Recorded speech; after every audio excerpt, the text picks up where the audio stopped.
Muito bom dia, pessoal. É uma alegria enorme estar com vocês. Muito obrigado pelo convite da Sônia.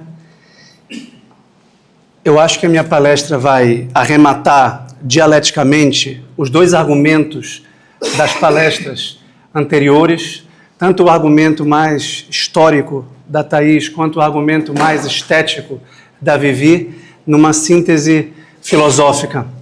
Porque o título que me foi proposto foi Atividade Artística e Contemplação. Por isso, eu vou abordá-lo a partir de um ensaio do meu mais novo livro, Amor à Sabedoria, chamado A Epifania da Beleza. Eu estou convencido que nós, modernos, não sabemos o que é a beleza, não a valorizamos e não lhe damos o devido papel que ela tem. E por isso, descobrir a beleza na sua verdadeira natureza, na sua verdadeira essência, no fundo é descobrir a verdade. E a verdade é Deus. Então a beleza sempre esteve intrinsecamente ligada à religião. Sempre esteve voltada à tentativa de expressar a verdade das coisas que sobrevive à passagem do tempo. E por isso é uma comunicação histórica de gerações. Por isso que a beleza está diretamente ligada, a arte está diretamente ligada à história e a fazer alguma coisa que seja um artifício ou um artefato que resista ao tempo. Eu não escrevi este livro para ser lido só em 2024. Eu escrevi este livro que pode ser lido em 2025, em 26 e quem sabe no século 30. Não sei. Então há um desejo de eternidade na arte. Há um desejo de perpetuidade na arte. Há um desejo de permanência. Por quê? Porque se encontra uma forma bela. E por isso os clássicos diziam que a beleza é equivalente à verdade. E a bondade é o terceiro elemento dessa relação intrínseca de aspectos constitutivos do ser. E existe, é claro, uma beleza natural e uma beleza artística. A beleza natural é essa que a gente contempla diretamente na natureza. Se a beleza é arte, é artifício, é artesanato, artesania, quem é o artesão da natureza? Quem é o demiurgo da natureza? E como ele a criou?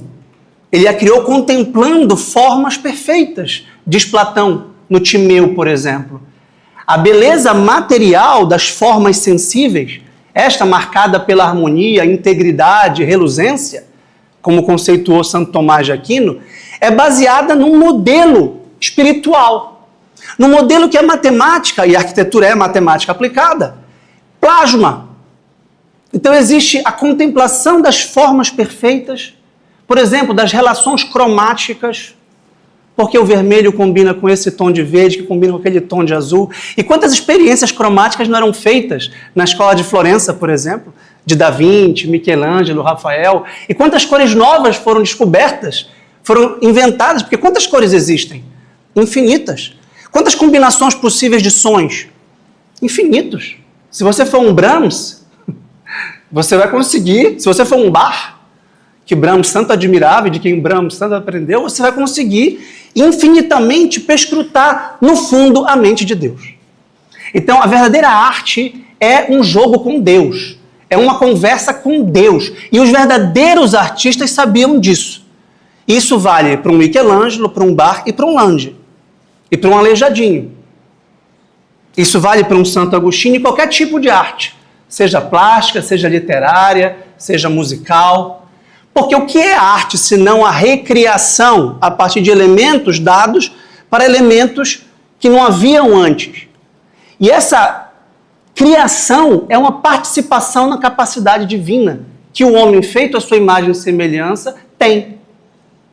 Então, está claro que existem produtos culturais que o tempo destrói e esses não merecem ser preservados, esses nem podem ser conservados, porque não formam um patrimônio cultural. E aqui eu me sinto muito contemplado com o que a Thaís falou, que é uma dimensão antropológica, cultural e meramente sociológica de arte e cultura. Nesse sentido, tudo que o homem faz é arte, é cultura, tudo. Uma caixa de sapato, esse papelzinho aqui, essa logo é arte, é cultura. E a gente pode encontrar esse papel daqui a 200 anos e especular. Aqui, nesse hotel Princesa Louçã, foi um hotel Hilton que tem uma história. Então, o historiador tem todo o interesse em perscrutar. No entanto, não necessariamente esse hotel tem valor pedagógico e estético, no sentido superior de merecer a nossa valorização na forma de um patrimônio, não só econômico, essa palavra patrimônio tem uma conotação acentuadamente econômica, mas cultural e pedagógica. Por isso que a gente preserva o Teatro da Paz aqui na frente, porque tem um valor para além do tempo em que ele foi feito. E ele alcança uma verdade permanente, que não é eterna por ser abstrata. Muito ao contrário, é permanente porque aprofunda uma certa verdade encontrada numa época histórica e a emoldura de forma transcendente, de modo que ela pode ser contemplada por qualquer pessoa e considerá-la bela, tanto quanto um pôr do sol, ou um nascer do sol, ou um céu estrelado, é considerado belo por quem quer que tiver olhos. Quem tiver olhos para ver, veja. Quem tiver ouvidos para ouvir, ouça. Os profetas de Israel falavam assim, e Nosso Senhor também falava assim. Porque nem todo mundo vê, porque nem todo mundo tem o olhar contemplativo. Por isso que foi muito feliz o título que me foi proposto, que a atividade artística depende da contemplação. Em primeiro lugar, da contemplação do artista criador, que olha para o mundo e vê não só o que está dado, mas projeta imaginativamente o que ainda não está dado. Este livro não existia antes que eu o escrevesse. Então, como escritor, eu começo a conceber e parir, como dizia Sócrates, uma série de ideias, sempre em contato com outros autores, e a partir de uma matéria-prima, que no meu caso é a língua portuguesa, tão amada, a última flor do Lácio, tão ultrajada, vilipendiada e achincalhada no nosso tempo, de deboche cultural, de paródia cultural, de tragédia cultural e de amnésia cultural, que é a nossa época. Uma época profundamente ignorante do passado. Nós não somos capazes de ler 1% de uma catedral gótica. Isso que a Levi falou não chega a 0,5% do que é uma catedral gótica. É como se a gente tivesse a Ilíada e soubesse duas palavras da Ilíada. Eros e Thanatos. E você, não, nós sabemos a Ilíada. Não, você sabe que tem Eros e Thanatos. Mas você não é capaz de ler a Ilíada. A gente não é capaz de alcançar, nem sabe nem por onde começar a catedral gótica. A gente não sabe nem por onde entrar. A Levi deu algumas pistas que não chegam, repito, a 1%, porque a gente perdeu a comunicação cultural com a linguagem gótica, com a linguagem da arquitetura gótica. Mas é por isso que nós estamos aqui, não para dar uma nota pessimista e um tom menor e melancólico de nostalgia, de saudosismo, de sebastianismo cultural. Mas dizer, estamos aqui porque a dinâmica cultural é essa, esquecimento e memória. Esquecimento e lembrança. Fazer isto em memória de mim. Você, o homem, é o ser que esquece. E a gente vai se esforçar para, na medida do possível, preservar a cultura. Se eu escrevo sobre Homero, é porque eu acho que a gente não pode esquecê-lo. Se eu escrevo sobre Santo Agostinho, é porque eu acho que a gente não pode esquecê-lo. E eu vou defender no final desta palestra que Belém tem patrimônios históricos e culturais dignos de serem preservados no sentido estético e pedagógico profundo, porque nos revelam, no fundo, Deus, que é o que importa em última instância e o que torna uma obra de arte bela. Ainda à guisa de introdução, enquanto a Thaís falava, eu lembrei de como eu vim parar aqui. Eu vim parar aqui por duas pessoas.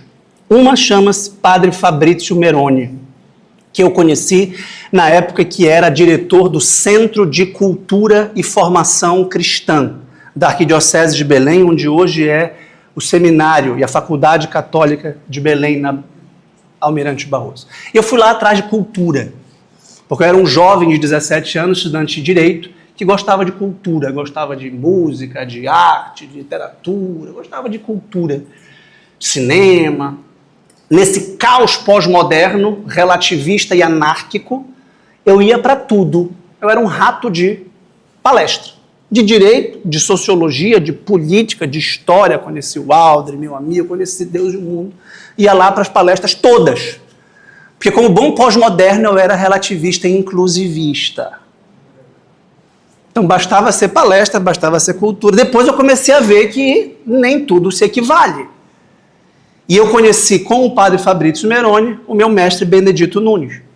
E percebi que entre o Benedito Nunes e os outros professores, com todo respeito, havia uma diferença abissal, que intitula o meu livro, que é o amor à sabedoria, que eu percebi com muita clareza está no coração daquele homem. Eu vi um filósofo, eu conheci um filósofo.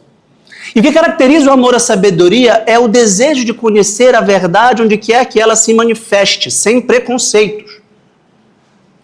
E o Bené era um grande estudioso da história, não só de Belém, do Brasil, da América Latina, mas do Ocidente, sobretudo a história literária, que era a sua principal ocupação, seu principal foco, sem detrimento da arquitetura, da música, do cinema. E quem faz esse amor global à sabedoria é a filosofia. Por isso, eu vim fazer o mestrado e doutorado em filosofia e me enraizar na filosofia, porque eu também me interessava por tudo. Acontece, como eu disse para vocês, o padre Fabrício Meroni, como teólogo católico, via no Benedito Nunes um grande interlocutor, embora o Bené fosse um filósofo agnóstico, heideggeriano. O Bené era um homem sem fé, mas com muito respeito cultural à igreja e a tudo que pudesse fazer pensar e manifestar a verdade. E eu vim organizar a obra do Bené. 11 livros eu organizei do Bené. Um deles chama-se Do Marajó ao Arquivo, Breve Panorama da Cultura no Pará, que é o título de um ensaio dele, escrito para um livro do professor Armando Mendes sobre a Amazônia. Então, aspectos culturais, históricos, econômicos, políticos. Ele criou o NAIA, o Núcleo de Altos Estudos da Amazônicos, e reuniu uma série de intelectuais, o NAIA existe até hoje, e chamou o Bené, o Benedito Nunes, que era seu amigo, inclusive, pessoal, para escrever sobre a cultura na Amazônia. E esse foi o primeiro motivador de, acho que são 50 ou 60 ensaios, são muitos. É um livro grosso, de umas 600 páginas, que eu reuni sobre esses temas de cultura. E eu percebi que o Bené enfocava a cultura belenense ou a cultura paraense no âmbito da tradição ocidental. Não é possível falar de arquitetura paraense sem falar de Lande. E ao falar de Lande, a gente está falando de Renascimento italiano. E ao falar de Renascimento italiano, a gente está falando de civilização greco-romana mediada pela Igreja Católica. Então, e o que não quer dizer que a gente vai deixar de falar de Belém ou dos aspectos eventualmente indígenas e locais que influenciaram em Cusco ou em Belém. Então, o universal e o particular não se opõem, muito pelo contrário, se complementam e se articulam dialeticamente. Então, eu aprendi a fazer crítica cultural com o Bené. Só que a minha atenção, como eu fui agraciado com o dom da fé, é para a arte sacra, é para a religião católica. E aí a tese da minha palestra, que eu vou compartilhar com vocês, ou a hipótese, é o seguinte. Na nossa época de amnésia cultural, nós perdemos de vista a atividade artística e a contemplação genuinamente estética. Nós perdemos isso. E eu vou explicar o que é isto, já antecipei. E há uma maneira de resgatar isto.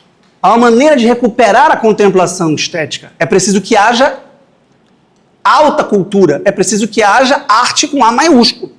Não dá para fazer isso com um artigo de jornal, não dá para fazer isso com Reels. Não dá para ele mandar um link de Instagram e dizer assim, olha a contemplação estética aqui. Não dá. Então você vai ter que fechar o computador e ir para uma igreja. Ou fechar o computador e abrir um livro. Claro, você pode, obviamente, ver uma igreja no computador ou ler Vocês entenderam? Porque a cultura digital, ela tem as características que neutralizam a contemplação religiosa. Ela é imediata, ela é fugaz, ela é veloz, ela em tese é vanguardista, ela é altamente mercadológica, ela está baseada numa economia da atenção e da dispersão. Ela quer capturar a sua atenção para assinar aqui, para clicar no link, para vender alguma coisa.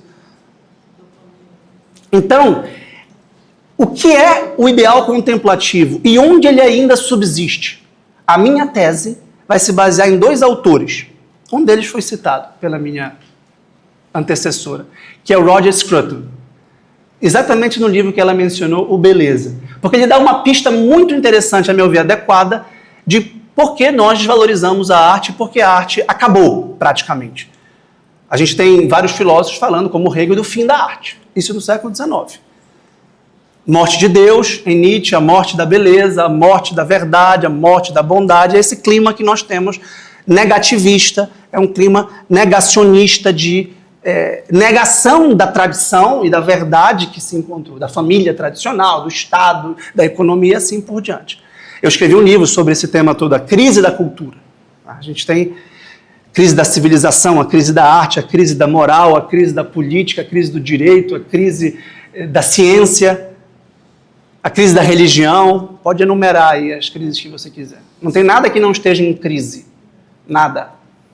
Essa é a nossa característica. E o primeiro autor com o qual eu vou começar é o Josef Pieper. O Josef Pieper é um filósofo católico alemão do século XX, falecido, que escreveu muitos livros pequenos. E ele era um ensaísta. Escreveu um grandão, que é maravilhoso, que é o Virtudes Fundamentais, que é a união das virtudes humanas e das virtudes teologais. Mas escreveu vários livros pequenos, e eu fui surpreendido com um convite da minha amada editora Quadrante para prefaciar um desses livros, chamado Só Quem Ama Canta. Arte e Contemplação.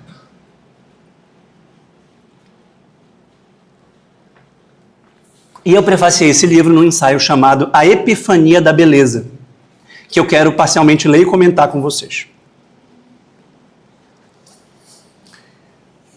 Eu começo com um epígrafe que é um poema do John Keats, que em inglês é muito belo, eu vou ler a tradução bem feita, muito bem feita, pelo Augusto de Campos, que é um poeta-tradutor, um tradutor-poeta. O que é belo há de ser eternamente uma alegria, e há de seguir presente, não morre. Onde quer que a vida breve nos leve, há de nos dar um sono leve, cheio de sonhos e de calmo alento. Beleza ligada à eternidade, à paz, à alegria e ao alento, ao consolo. A beleza nos consola, a beleza nos apazigua. O que seria de nós sem a beleza? O que seria de nós sem os salmos, que são forma superior de poesia hebraica? O que seria de nós sem a arquitetura sacra das igrejas? O que seria de nós sem os altares, sem os crucifixos? E eu começo dizendo assim: o sorriso de uma criança, os primeiros raios da aurora, uma música de Mozart ou um verso de Drummond nos emudecem e comovem. Imersos na aura da beleza, sentimos-nos interiormente transportados para outro nível de realidade. Intuímos uma perfeição e uma harmonia ausentes no nosso cotidiano, normalmente desbotado e apressado. São breves, porém intensas experiências de epifania e plenitude que ultrapassam os nossos sentidos e a nossa inteligência, alcançando uma dimensão propriamente espiritual, de transbordamento e participação do elemento divino escondido em cada coisa, que afirma a vida, confere sentido à existência, reveste-nos de admiração e gratidão e nos convida à celebração. Quando eu sou convidado a prefaciar, aqui tem uns 7 prefácios neste livro novo, eu faço um desafio que eu aprendi com um velho amigo no mestrado. Ele diz: quando você entende uma coisa, você tem que ser capaz de dizê-la em um parágrafo. Eu estou fazendo esse exercício com a Bíblia agora, ainda não consegui, porque eu ainda não a entendi. Mas quando eu for capaz de falar um parágrafo sobre toda a narrativa da salvação, é porque eu terei entendido. E esse aqui eu entendi. Esse parágrafo sintetiza o argumento do Joseph Pieper. E veja que é um argumento riquíssimo. Porque significa o seguinte: existe uma realidade escondida. Existe uma realidade como que oculta. É como se o mundo tivesse coberto por um véu. E só a arte é capaz de rasgar este véu. Só a arte é capaz de tirar este véu e mostrar, não só pelos sentidos e pela inteligência, mas num relance de êxtase epifânico, em que se capta alguma coisa que de outro modo não poderia ser dito. Eu já fui várias vezes na Capela Sistina, por exemplo. Já fui várias vezes na Igreja de São Pedro, por exemplo. E as experiências nesses locais são absolutamente indescritíveis, são inefáveis. Não é possível dizer o que eu senti lá, ou por mais que eu fosse um bom escritor, eu poderia ter filmado, eu poderia ter gravado. E a gente tem essa ilusão com os nossos celulares a tiracolo de ficar, não, eu vou gravar aqui, vamos postar e o pessoal vai entender o que eu estou vendo. Não, existe uma coisa chamada aura, que um filósofo chamado Walter Benjamin disse ter se perdido na obra de arte na época da sua reprodutibilidade técnica. Ou seja, quando não tem mais original, e a Capela Sistina é só a Capela Sistina, embora ela seja profusamente reproduzida na forma de posts, capas, etc. E com isso a gente perde a aura, a unicidade, a presença sagrada de Deus que se manifesta, em formas sensíveis. E aí, vejam, passa pelos sentidos. Por isso que a estética, a apreciação artística em geral, começa pelos sentidos. Mas não acaba deles. Quando é que a música se consuma? No silêncio. Quando é que você consuma ou perfaz a contemplação de um templo, como a Catedral da Sé? Quando você fecha os olhos. E aí você poderia dizer, se fosse materialista, se fosse psicologista, não, é só um conjunto de imaginações, aí começa lembranças, memória, imaginação, sentimentos. Não. Não é só isso. Isso tudo participa, isso tudo existe. Mas existe um momento em que a sua inteligência, porque você pensa, você fala, você dá nome, você conceitua, você interpreta matematicamente, por exemplo, a estrutura cruciforme. Você está entrando numa cruz. É isso que é entrar numa catedral. E você, como a Vivi muito bem disse, sursum corda. Anatomicamente, você é obrigado a levantar os seus olhos para os céus. Porque há um pé direito enorme, há um teto, a igreja é marcada pela verticalidade. E a luminosidade, tudo isso que a Vivi já muito bem explicou, que me facilita muito a vida, do ponto de vista de exemplificar o que eu quero dizer, que é o estado contemplativo, que o templo instaura. E a tese do Pieper aqui é não só os sentidos e a inteligência, mas o espírito concorre aqui. E essa dimensão espiritual é a beleza. O que é a beleza? A beleza é a verdade na forma sensível. A beleza pode ser conceituada, como Santo Tomás disse de forma muito precisa, como algo harmônico, íntegro e reluzente, ou resplandecente. Íntegro porque nada lhe falta. Harmônico porque cada parte se encaixa num todo orgânico, como o nosso corpo. E resplandecente é o aspecto que eu quero dizer. O reluzente, epifânico. Tem alguma coisa de... E veja como eu começo dizendo o sorriso de uma criança. Eu estou com um bebê recém-nascido em casa, meu quinto filho. A licença paternidade, para mim, significa a contemplação estética e sagrada de uma obra-prima de Deus, que é cada um de nós, ainda com as tintas frescas da mão do autor, do artista. Porque você não contempla como um médico pediatra simplesmente o corpo. Você vê que é um corpo animado e que, embora já existisse desde a concepção no útero, você não o via, portanto não dava para ter contemplação estética, a não ser na ultrassonografia, que é cada vez mais tecnológica e, portanto, cada vez mais capaz de propiciar a contemplação estética. Aquele Aquela obra de arte. E os raios da aurora. Eu não sei vocês, mas eu gosto de acordar cedo, escuro ainda, porque para mim é um espetáculo extraordinário contemplar a aurora todos os dias. Ainda mais quando você tem uma vista capaz de mostrar a imensidão do azul que... Então, essa ideia aqui é o que dá profundidade e gravidade à existência. A existência é grave, porque ela está ligada a uma dimensão eterna, a uma dimensão imortal. Por isso que a arte está ligada à eternidade.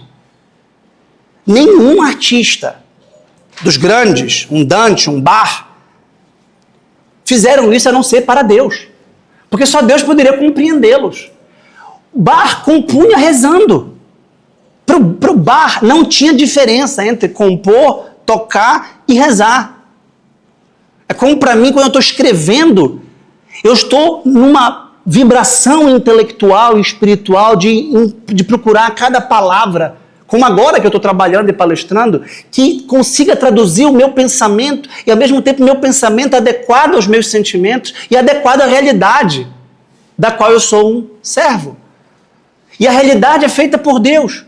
Então, no fundo, o artista está ligado à mente divina, a essas formas perfeitas. E isso é platonismo. Isso está em Platão, grande filósofo clássico.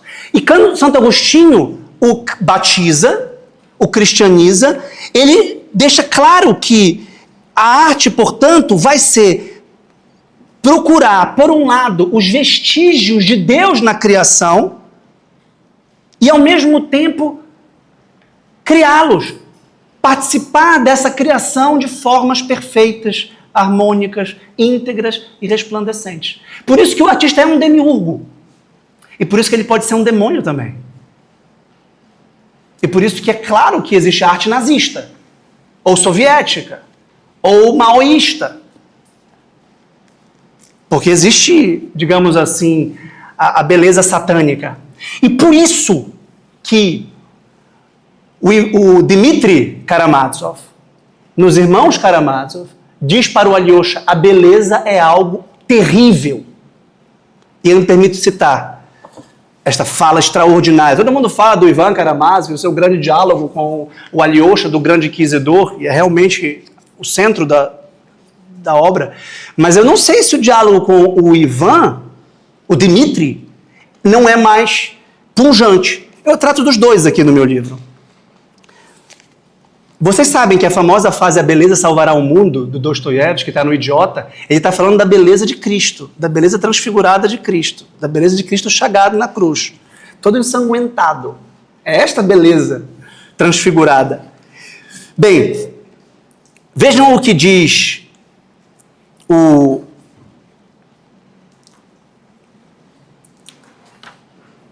Dmitri. Quem tiver com o meu livro na mão, por acaso, está na página 444. Quem não tiver, pode comprá-lo depois. Falando em arte mercadológica. A beleza. E o Goldstein diz, quando Dostoiévski põe a exclamação, você deve gritar. Porque tudo em Dostoiévski já é exclamativo. Mas quando tem uma exclamação... é porque é exclamação mesmo. A beleza. Não posso, ademais, suportar que algum homem, até de coração superior, de inteligência elevada, comece pelo ideal de Madonna, mas termine no ideal de Sodoma. Ainda mais terrível é aquele que, já tendo o ideal de Sodoma na alma, não nega o ideal de Madonna. Rima, hein? E seu coração arde, de fato, por ele. Arde como nos seus puros anos juvenis. Não, o homem é vasto. Vasto até demais. Eu o faria mais estreito. Lembrei do Drummond. Mundo, mundo, vasto mundo. Se eu me chamasse Raimundo, seria uma rima, não uma solução. Mundo, mundo, vasto mundo. Mais vasto ainda é o meu coração. Até o diabo sabe o que é isso, veja só. O que a mente parece desonra é tudo beleza para o coração. A beleza está em Sodoma? Podes crer que é em Sodoma que ela está para a imensa maioria dos homens. Conhecias ou não esse segredo? É horrível que a beleza seja uma coisa não só terrível, mas também misteriosa. Aí lutam o diabo e Deus. E o campo de batalha é o coração do homem. Aliás, é a dor que ensina a gemer. Então, a beleza é uma linguagem superior que comunica a profundidade e que nos move para o inferno sodomita ou para o paraíso da Madonna. Ela é uma seta vertical, para cima ou para baixo. A gente vive uma época horizontal de equivalência e relativismo, do mercado, da democracia, não no sentido político, obviamente. Aliás, se a gente pega o sentido de cultura que a nossa Constituição traz, é um sentido antropológico horizontal de equivalência. Tudo que o homem cria é cultura. Tudo, sem exceção. Você é um agente cultural, tanto quanto o Lande é um agente cultural. Eu sou um agente cultural, tanto quanto o Benedito Nunes é um agente cultural. É até uma palhaçada dizer isso. É até blasfemo dizer isso. Mas juridicamente, sim. Acontece que o Bené tem uma obra robusta e eu sou um amador. Eu sou um estagiário. Ele é um ministro do Supremo. Né? Existe um abismo entre nós. Esse abismo é aristocrático, porque ele é vertical. Ele hierarquiza a partir de critérios objetivos de moralidade e de verdade. Por isso que é interessante ele falar de Madonna e de Sodoma, porque é um aspecto da beleza. E o Scruton, no Beleza, fala que não há atributos maiores à beleza humana do que os da Virgem Maria. Uma mulher que não foi rendida pela sua carnalidade, mas que consegue transfigurá-la na fecundidade virginal. E a gente poderia perguntar, por que nós perdemos o ideal de beleza?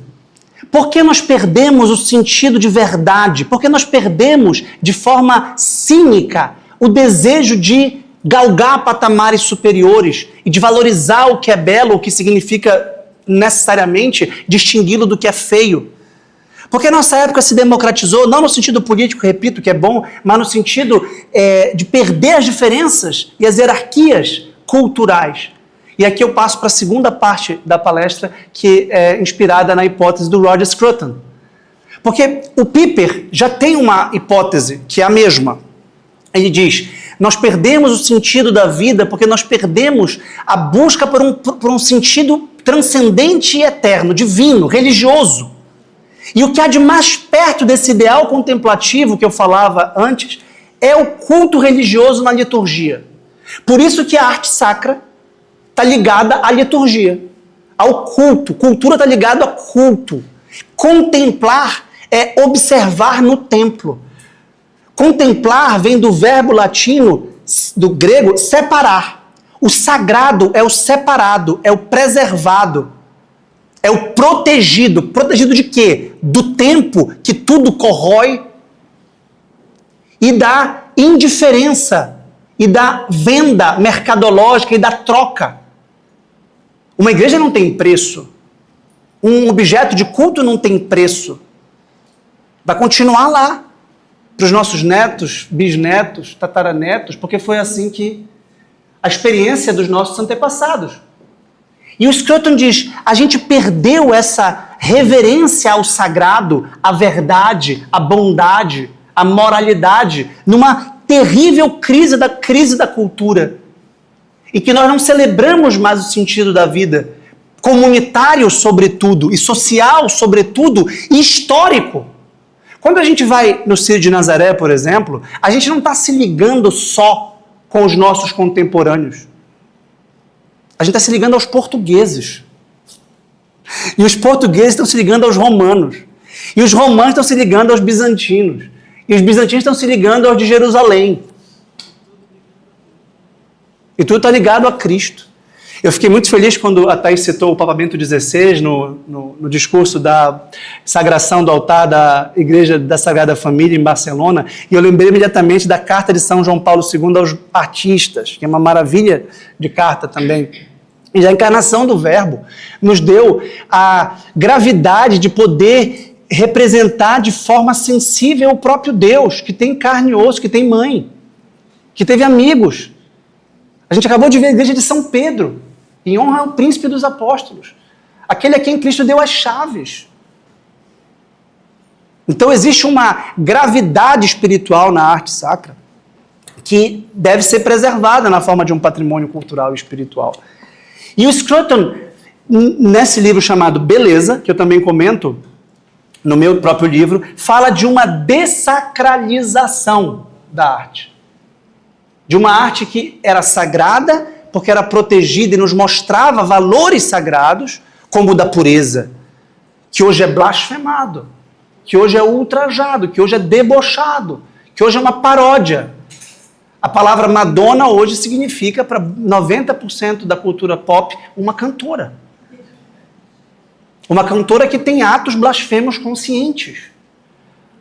Uma cantora que conscientemente dessacraliza a sua fé ressentida, ou a nossa fé.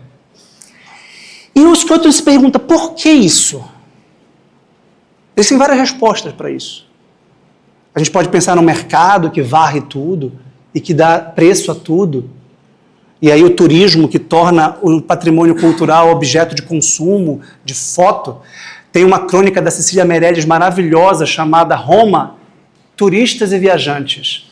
Eu cito essa crônica no meu livro Virtude no Cotidiano. Ela diz que o turista é um ser superficial que está mais preocupado em tirar fotos e mandar cartões postais. No fundo, o turista é um vaidoso que quer ticar um checklist de que já foi na Torre Eiffel, que já foi na Notre-Dame de Paris, que já foi na Sagrada Família, já fui no Círio de Nazaré, eu já fui na Catedral da Sé de Belém do Pará ou na Basílica de Nazaré. E o viajante se perde, se derrama e se deixa reencontrar com a sua humanidade mais profunda, plasmada na humanidade daqueles que criaram aqueles grandes monumentos do passado. Porque o passado, na forma de tradição, não passou.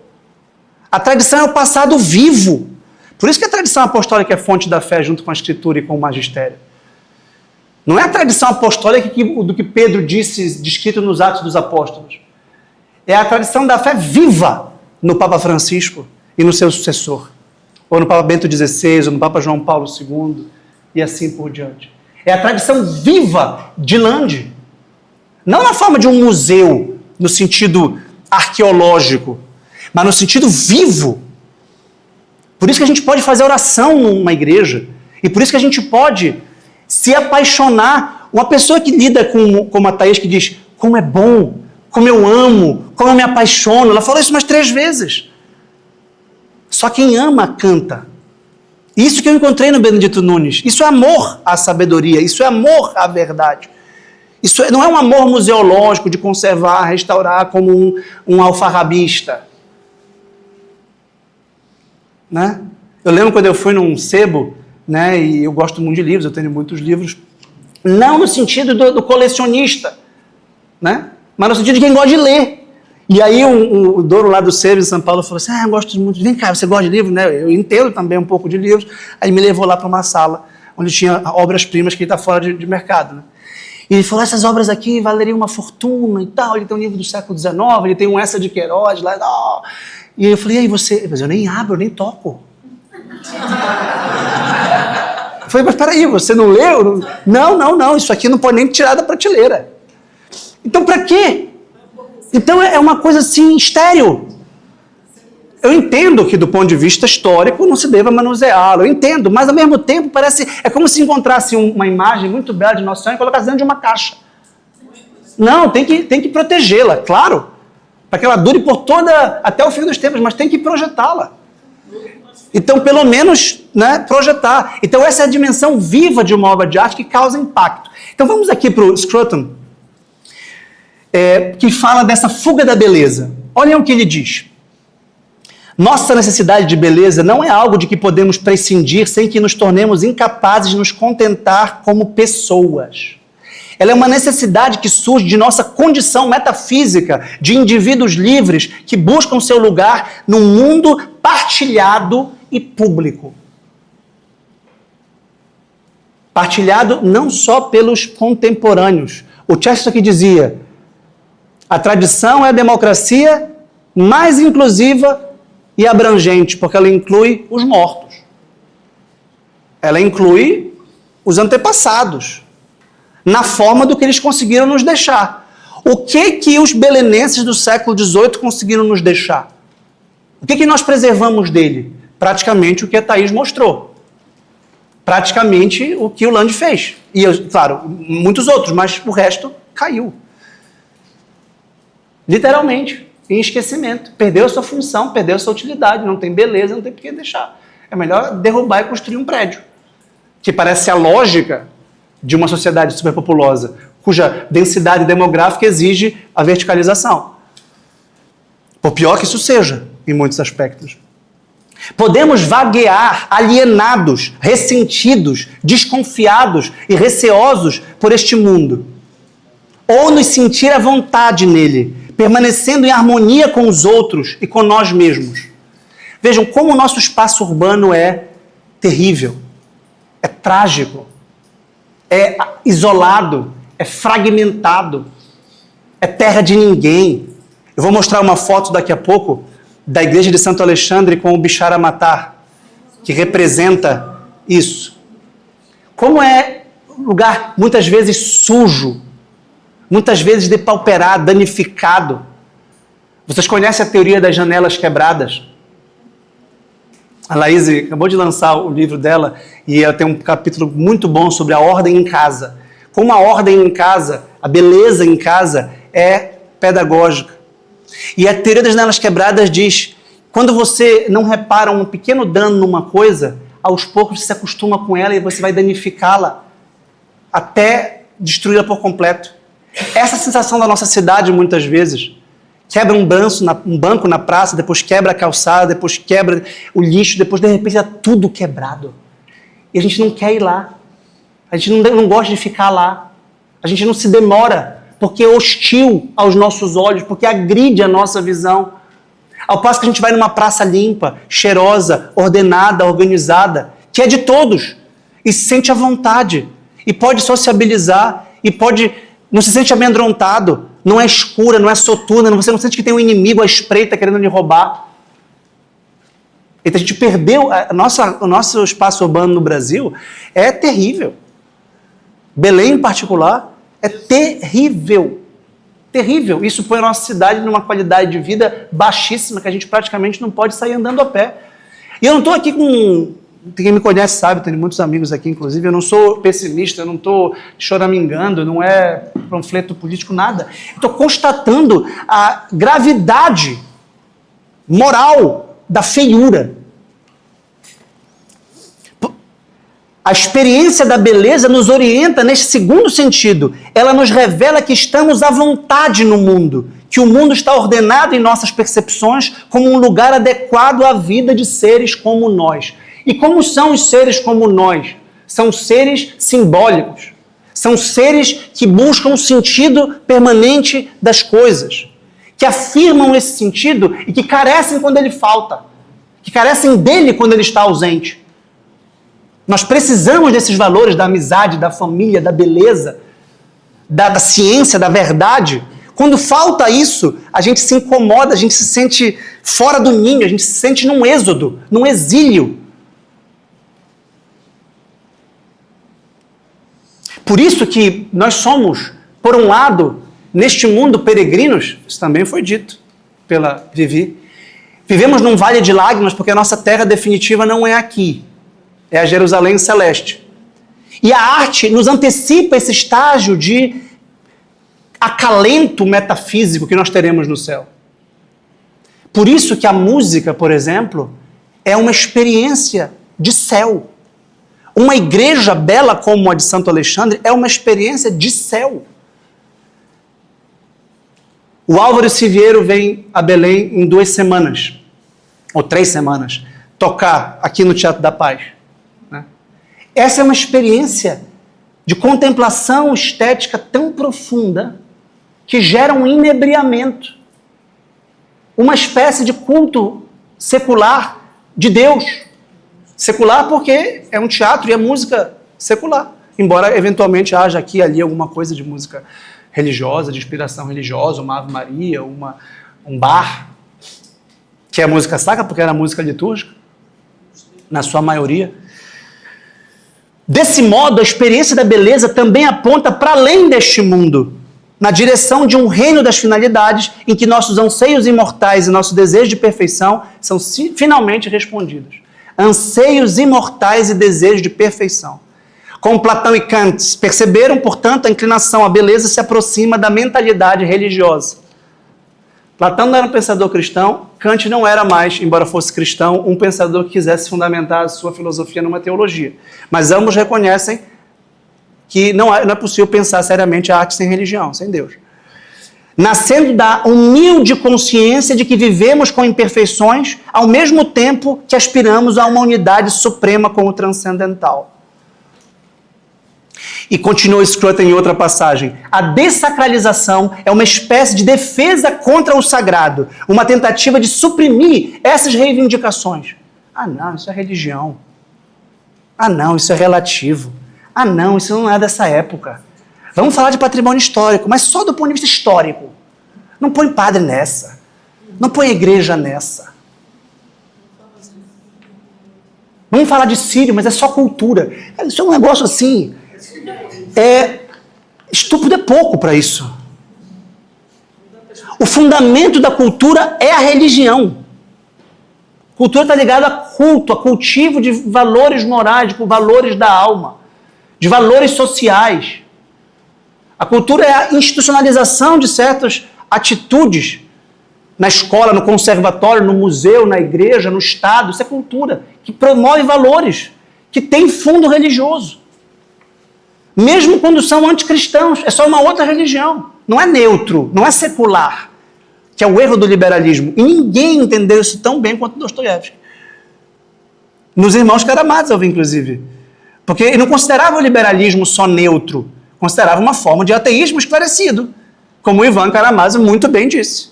Muito bem disse. Por isso que você tem que ser ateu mesmo.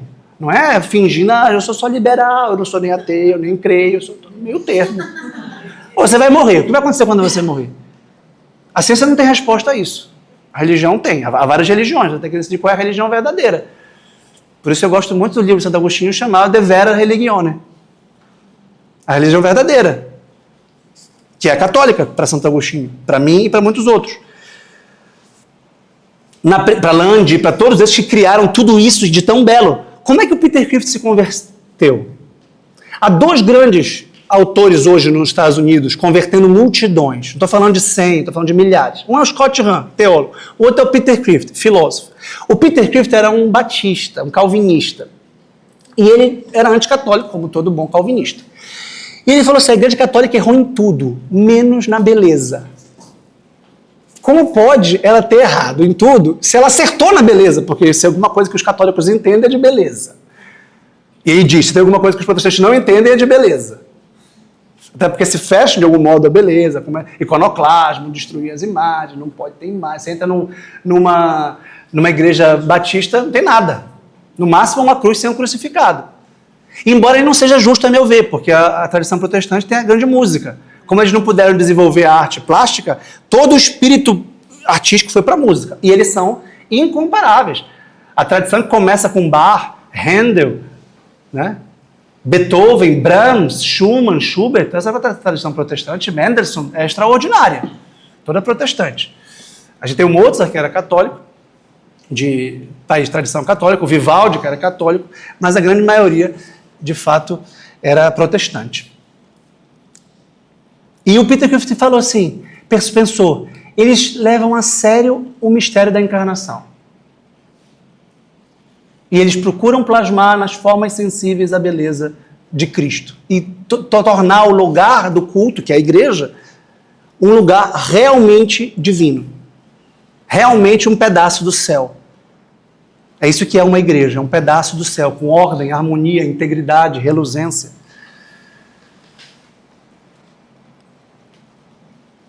Na presença de objetos sagrados, nossas vidas são julgadas. E no intuito de escapar desse julgamento, destruímos aquilo mesmo que parece nos acusar.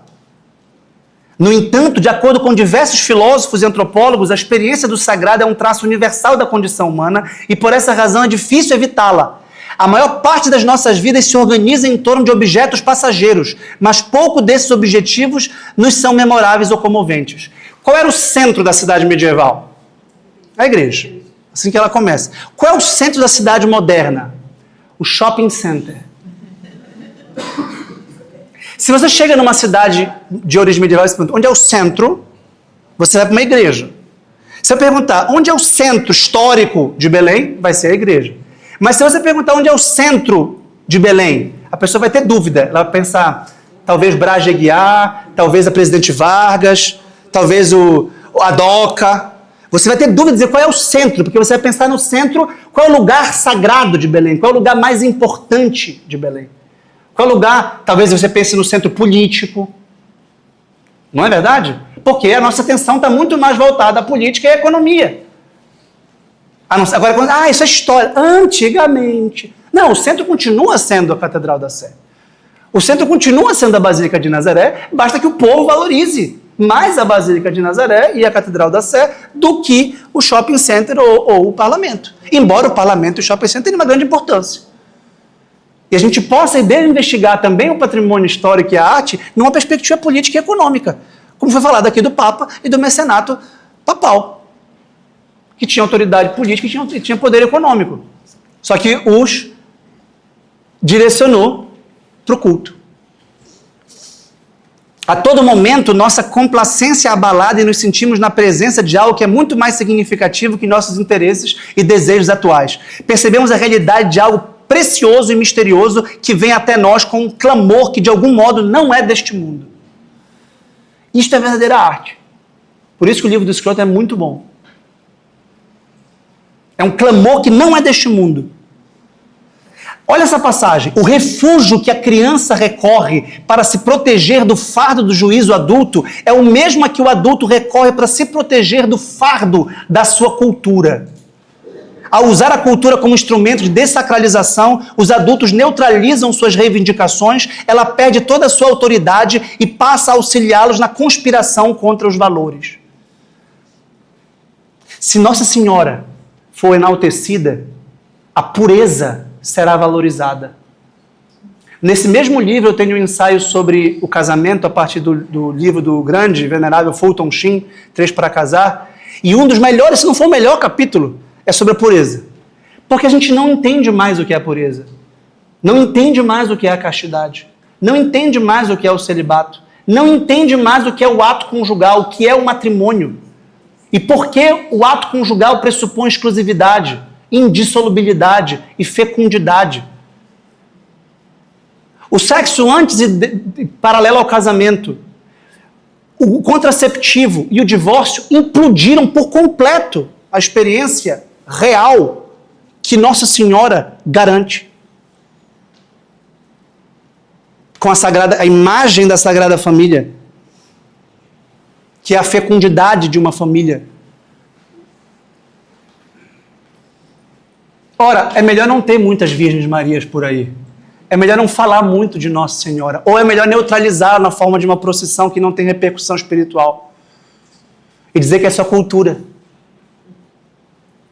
E fazer uma festa profana exatamente para marcar que é só cultura no sentido que não está ligada aos valores morais que aquela senhora encarna em grau supremo. E São José encarnam em grau supremo. Com famílias instauradas no sacramento do matrimônio, cujas características são exatamente a unidade, a complementariedade, a indissolubilidade, a fecundidade. E toda a moda do sex appeal, todo o cinema do apelo sexual, toda a cultura dessa geração que é abertamente anticristã. Não pode ter um casamento, a não ser o casamento se torna uma grande festinha, embelezada por ornamento, nos filmes, na literatura. Eu falei ainda há pouco do Eça de Queiroz, que tragicamente é o grande autor da língua portuguesa, na minha opinião, porque é claramente anticlerical e anticristão. E fala de um catolicismo decadente e de um clero decadente, corrupto. Não fala de um santo. Não fala de um Santo Antônio de Lisboa, por exemplo. De um São Francisco de Assis, de um Santo Tomás de Aquino, de um Santo Inácio de Loyola. Mas fala de uma caricatura. Por quê? Como o fardo da cultura católica é muito grave e milagrosamente sobrevive. É muito engraçado ver as pessoas preocupadas com o Papa. Por que você está preocupado com o Papa? Você pressente que é o cargo mais importante da face da terra, que é o vigário de Cristo, né? Não tem autoridade política, um Estado Vaticano é um Estado minúsculo. Porque é o acontecimento da década. Porque o João Paulo II é, sem nenhum exagero, a personalidade do século XX. Porque existe um fardo, uma gravidade dessa reivindicação da Igreja Católica de que ele é o vigário de Cristo. E o que ele fala não é para boi dormir. E o que ele fala, o vento não leva. O que ele fala está enraizado numa tradição de 2000 anos e naquele que nós consideramos ser o próprio Deus, que é Cristo. Então, a única coisa a fazer é dizer, como não dá para se livrar desse fardo, você tem que neutralizá-lo em formas de dessacralização. E por isso você precisa criar filmes para isso, 2 papas, conclave. Você precisa dessacralizar, neutralizar e implodir. E profanar. Por isso Scruton diz que a arte contemporânea é enormemente profanadora. Porque ela se volta para o sagrado com desdém a fim de implodi-lo, a fim de neutralizá-lo. Porque é grave demais falar de um santo levando a sério a castidade. Não, castidade não, esse é rir. Pureza. Porque não sabe mais, se quer formular o que é a pureza, o pudor, o recato, a castidade, o casamento. Esse capítulo do Fulton Sheen é absolutamente extraordinário sobre a pureza. É impressionante. Porque, como ele é muito, muito brilhante, muito talentoso, ele consegue dialeticamente mostrar como se perdeu a capacidade sequer de formular o que é a pureza. A gente não tem nem mais roupa para ser puro. Não tem nem roupa, como é que eu faço? Como é que eu me visto? Que roupa não foi feita para ser devassada? Que roupa não foi feita para marcar o corpo da mulher? É difícil encontrá-la. A roupa foi feita por alguém que quer o apelo sexual. Não, mas eu não quero. Tudo bem, você está vestindo alguém que quis fazer nesses termos. O contraste que vem esboçando implicitamente entre o amor que venera e o desdém que dessacraliza é semelhante ao contraste entre gosto e vício. Os amantes da beleza voltam a sua atenção para fora, buscando um sentido e uma ordem que dê razão às suas vidas. Quando eu li o meu resumo do livro do Joseph Pieper, eu falei da celebração do sentido da vida, da comemoração, da gratidão, da admiração, da afirmação do mundo. A postura que adotam diante daquilo que amam encontra-se imbuída de juízo e discriminação. Além disso, é à luz desse objeto que eles se avaliam, buscando equiparar-se à sua ordem em suas vigorosas relações de afinidade.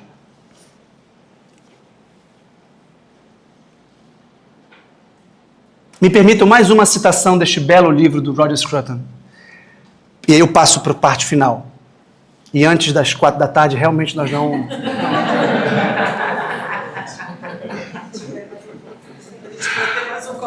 Antes da missa das 8, a gente não chega. A arte, tal qual encontra-se no limiar do transcendental,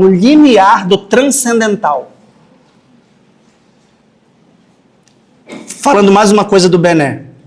O Benet tinha o hábito de escutar música lírica, sobretudo, com um grupo de amigos. E eu fui lá. Algumas vezes eu dormi, eu ia lá e... Uma vez que eu dormi, colocaram lá uma ópera de 4 horas. Eu dormi. Quando eu estava com a Laís, quando eu olhei, tu acordaste? Você estava dormindo também, tá? 4 horas de ópera, não dá. Eu estava acostumado. Mas o que eu percebi, eu descrevo naquele ensaio O Encantado, que está numa crise da cultura e ordem do amor, é que aquele ato ali era um ato sagrado. Era um ato de contemplação Depois os quartetos de Beethoven, por exemplo, a gente escutou muito Bach. Ópera realmente eu não alcanço ainda, realmente não tenho alcance para ópera. Mas, puxa, a gente escutou Schubert, a gente escutou Bach, a gente escutava sinfonias, né? E era realmente uma forma de contemplar a beleza e o sagrado. Era o cultivo humanista da beleza.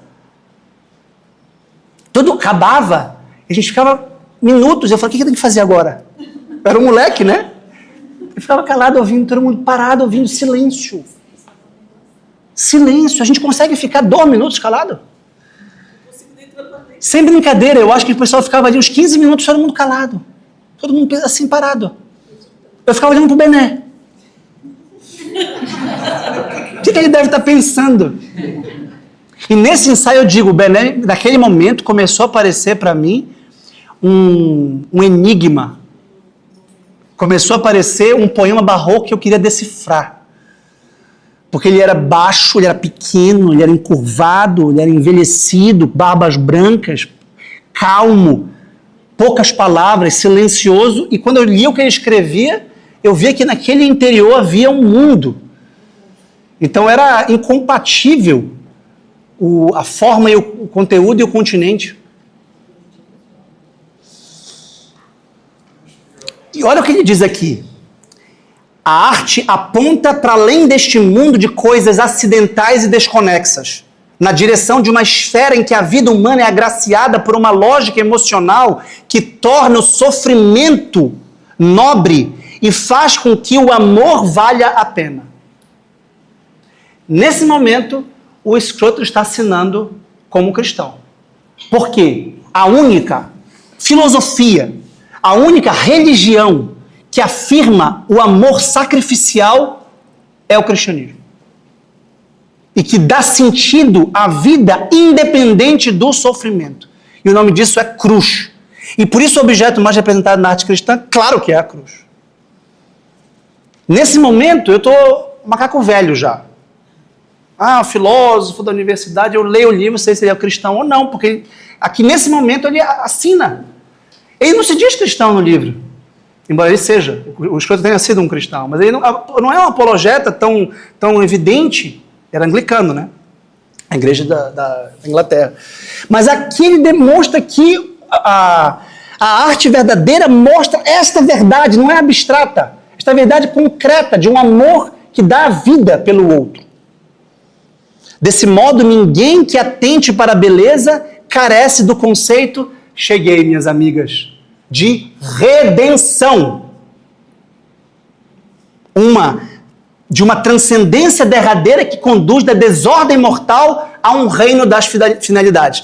Ele usa essa expressão kantiana aqui, reino das finalidades, para falar desse aspecto do espírito que é superior às contingências materiais e às relações de causa e efeito material. Ou seja, quando o espírito se põe e dá uma finalidade que não estava já inscrita na finalidade causal e material das coisas. E a gente perdoa esse kantismo aqui do Scruton e o platoniza, e o agostiniza, e o torna mais tomista, digamos assim. Porque se ele fosse, ele teria muito mais força na sua crítica da cultura, na minha opinião. Então, quando eu pego um autor como esse, eu o jogo no seio de uma filosofia que me parece muito mais robusta para explicar tudo isso. Numa época em que a fé está em declínio, a arte dá contínuo testemunho da fome espiritual e dos anseios imortais da nossa espécie. É por essa razão que a educação estética é mais importante hoje que em qualquer outro período da nossa história. Nas palavras de Wagner, está reservada à arte a função de salvar o núcleo religioso pelo reconhecimento das imagens míticas que a religião desejaria acreditadas e revelar, por meio da representação ideal de seu valor simbólico, a verdade que se esconde no interior delas. Até mesmo para o incrédulo, portanto, a presença real do sagrado é um dos dons mais sublimes da arte. E aqui eu não sei se o Scruton, que aspeia presenças reais, se refere ao livro do grande ensaísta Georg Steiner, que eu cito logo no começo do meu livro, das presenças reais que nós notamos em toda a grande obra da literatura e da arte.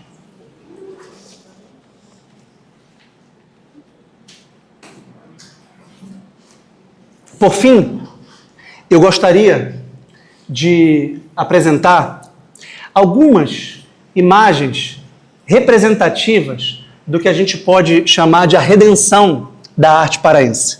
Quando me propuseram este título, eu pensei que a preposição da, nesta locução, a redenção da arquitetura paraense, pode ter sentido de complemento nominal ou de adjunto adnominal. Se ela tiver o sentido de complemento nominal, a arquitetura será redimida. Ela tem a função de objeto da redenção. A arquitetura é redimida. E nesse sentido, a gente pode dizer que ela é preservada, restaurada, valorizada, protegida. Quando a gente redime a arquitetura. Mas para que a gente faz isso? Para ser redimido por ela. Redenção é a palavra central do cristianismo a partir de São Paulo, que fala esse tema técnico na teologia paulina.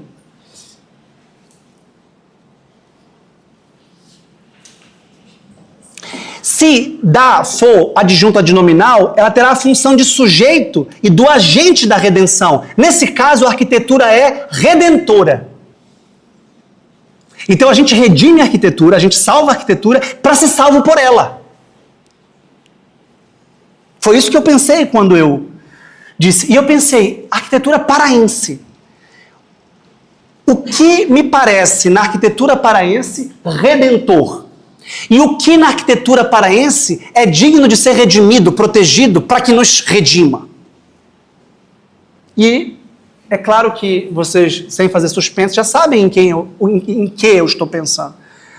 Então eu destaquei aqui alguns marcos da arquitetura paraense, para não dizer que não falei das flores, num evento de arquitetura, de patrimônio histórico também,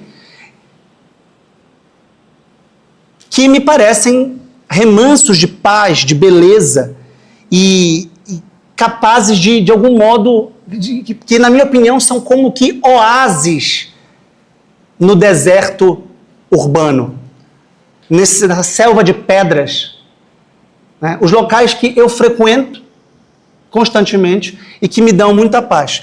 E para tornar esse exercício hermenêutico de interpretação e contemplação mais atual e real, eu me vali das fotos do meu amigo e interlocutor, João Pedro Toscano, que está aqui presente, cujas lentes são sensíveis e me suscitaram algumas reflexões que eu vou compartilhar com vocês.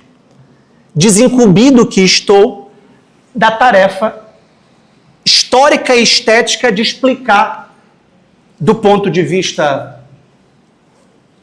histórico e estético, o que já foi dito pelas minhas honrosas predecessoras. O que nós temos aqui? A igreja de Santo Alexandre, o exterior, a fachada, com o palácio episcopal aqui, o colégio de Santo Alexandre, visto de baixo, com uma poça de água que representa, de algum modo, o espelhamento de céu e terra. Aqui vocês veem o reflexo do Bixaramatar, que é um prédio abandonado, e ao mesmo tempo o reflexo da Santo Alexandre. Aqui eu me lembrei de imediato de Heráclito, de Éfeso, quando ele diz que o caminho para cima e para baixo é um só e o mesmo. Aqui está a ambiguidade do que sobe e do que desce. Ou seja, a gente pode olhar para baixo e ao mesmo tempo encontrar um caminho para cima. A poça de água também é o abandono de um espaço público abandonado que se torna intransitável, né? Que não escoa a água. E a gente tem o céu, como ela é tirada de baixo para cima, o fotógrafo, o artista, nos remete ao céu. Sursum corda, a olhar para cima, como é o objetivo da arte sacra. E ao mesmo tempo a gente vê ao fundo um prédio abandonado. Por que esse prédio foi abandonado? O Scruton explica isso no documentário Por que a Beleza Importa. Ele vai em alguns desses prédios que tem em todas as grandes cidades. Recentemente eu fui em Porto Alegre com meu amigo Matheus Basso, e a gente caminhando por ali, ele mostrando as igrejas, e de repente um prédio abandonado. Um prédio desse, no centro de Porto Alegre. Em qualquer centro vai ter um lugar abandonado desse. Por quê? Perdeu a sua utilidade, e como não é belo, o que não é belo a gente abandona. É o que a Laís fala no capítulo da ordem na casa. Quando uma casa não é bela, ela não é um lar. A gente não quer se demorar nela, a gente não quer se aconchegar nela. A gente quer ir embora. Agora põe uma florzinha.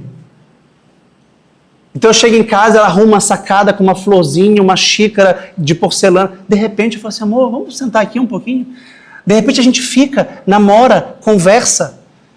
O que antes era um espaço vago se tornou um aconchego, né?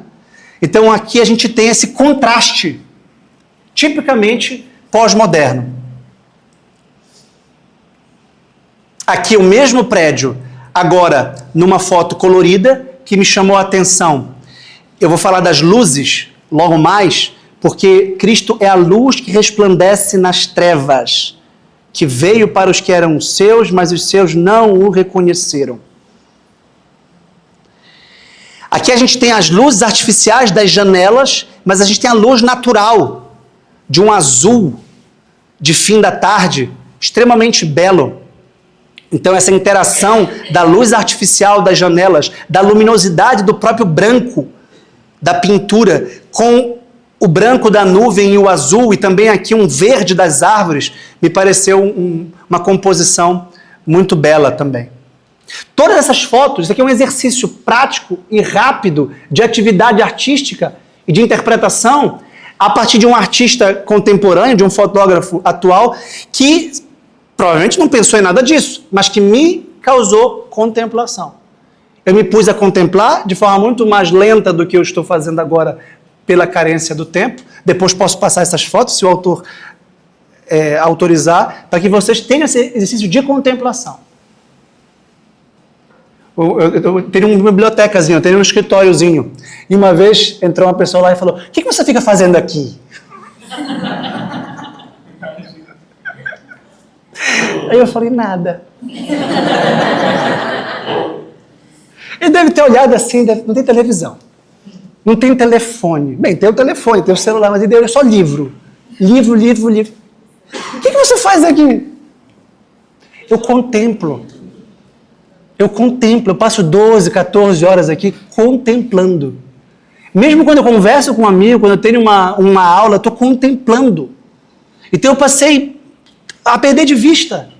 Há um tempo praticamente ilimitado. A eternidade visita o tempo quando a gente se perde nessa contemplação. E aí sim, a nossa memória, a nossa imaginação, o nosso conhecimento, o conhecimento histórico dos jesuítas, de Marquês de Pombal que os expulsou, do que poderia ter sido isto aqui, a primeira universidade na Amazônia e assim por diante.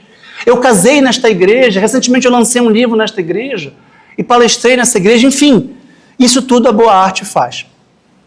Esta aqui é uma arte em outro ângulo em que o chiaroscuro do João Pedro Toscano está mais evidente.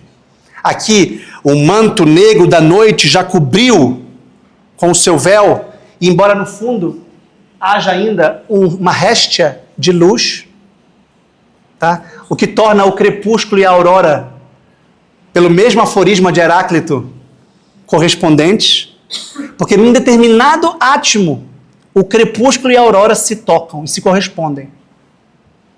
Digamos, às 6, vamos colocar arredondadamente, 6 horas da tarde, 6 horas da manhã se parecem. E aqui a gente tem uma vista, aqui é a igreja de Santo Alexandre, bem na frente está a Catedral da Sé, que é particularmente o meu local preferido de Belém. Quando eu me mudei de volta a Belém em 2012, eu frequentei por muito tempo a Catedral da Sé quando tinha uma missa diária do meio-dia. Missa maravilhosa do meio-dia.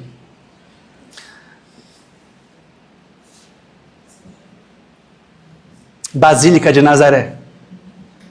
Aqui, o João Pedro Toscano nos mostra, mais uma vez, o ângulo de baixo para cima, a noite negra, eu não sei se ele trabalhou para tornar, não, né? Totalmente escura Aqui talvez seja até de madrugada, ou então tarde da noite, porque a gente percebe que não tem nenhuma iluminação lateral, né?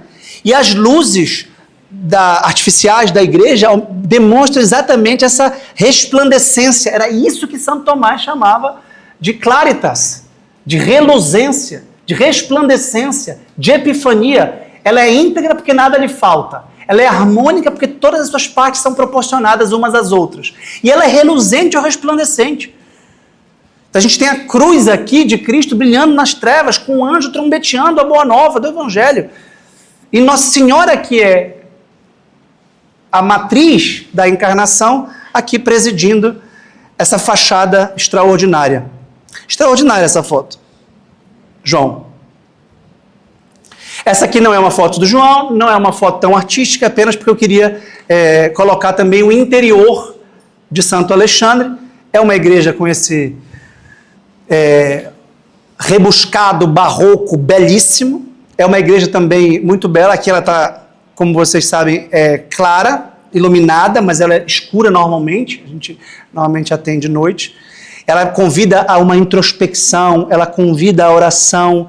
É uma igreja primorosa, com uma via sacra lindíssima, no Museu de Arte Sacra, pertence ao nosso conjunto do Museu de Arte Sacra. Aqui, essa é do João Pedro, mais uma vez, da Catedral, que também é vista. Vejam que o ângulo que ele privilegia é sempre um ângulo de baixo para cima, para nos fazer levantar o olhar. Ela é cruciforme, como eu disse. A gente vê Cristo, né, com a atitude de julgador. Me parece uma citação do Cristo do juízo final do Michelangelo, lá no topo do altar. É ladeado por Pedro e Paulo, as colunas da igreja. Pedro com as chaves, Paulo com o dedo em riste e os livros. A cena do Natal atrás. E, por fim, para completar com os interiores, a Basílica de Nazaré, que está passando pelo restauro neste momento e cuja beleza é enorme, extraordinária, e também nos acalenta, nos consola, principalmente quando ela está no silêncio propício da oração e os nossos olhares se podem perder numa narrativa. Isso lembra também a Capela Sistina, porque há também uma narrativa bíblica completa na Basílica, sobretudo pelas mulheres, figuras de Nossa Senhora. Eva, Sara, Raquel, Rebeca, Betsabeia, Ana, Judite, Ruth, Esther, Susana, numa amálgama de mosaico, escultura, vitral, colunas, enfim, uma obra-prima. Se a gente tivesse olhos para ver, se a gente tivesse ouvidos para ouvir, se a gente soubesse ler, lembram? A gente só sabe 2 palavras da Ilíada. A gente não tem aqui os meios de leitura. Nós somos analfabetos diante desse templo e mesmo assim ele já impacta tanto. E claro que eu não estou pressupondo um conhecimento erudito prévio para poder fruir de um bem cultural. A verdade, ela resplandece. Mas quando a gente aprende a lê-la, a gente frui muito mais. Muito obrigado.